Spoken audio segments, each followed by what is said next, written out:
Kukumpas diyan kasi sino ba ay isa lang naman ang ganito under DPP ng Taiwan, which is not anymore popular in Taiwan. I would want to tell you to tell ang mga kababayan natin, ha, ang mga Taiwanese, ang kanilang current government ay hindi na as popular as before. Actually, ang Kuomintang is gaining ground, at saka ang DPP, yung current nilang yung parang kakampi or ally ng ng United States, hindi yan hindi kumbaga hindi na siya masyadong popular sa Taiwan, because the Taiwanese are already not happy with what is happening, na parang nalalagay sila sa alanganin tulad ng Pilipinas. So that's one thing that we have to remember. So kung ang mga tao lang ang ang tatanungin mo sa Taiwan, they're not happy with these geopolitical issues. Kasi ang gusto ng mga Taiwanese is to have good relation with the mainland.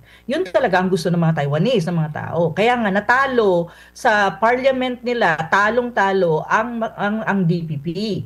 So ngayon, nakakatawa kasi ngayon ko lang narinig na nagko-comment na ngayon ang Ministry of Foreign, quote unquote, kasi it's supposed to be not pero ang sabihin na natin ng tinatawag nilang Ministry of Foreign Affairs ng Taiwan, na nakikialam na nagko-comment na oh, kawawa ang mga Filipino kasi parang binubuli sila ng China or something to that effect.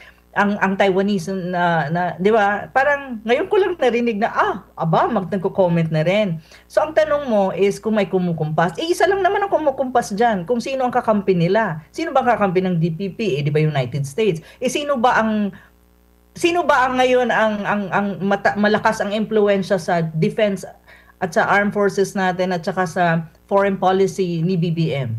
'Di ba yung United States?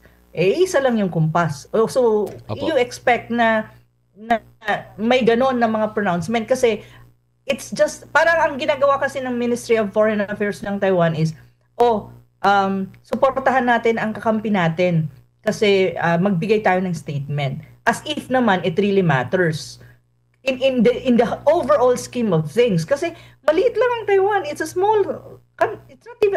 small province.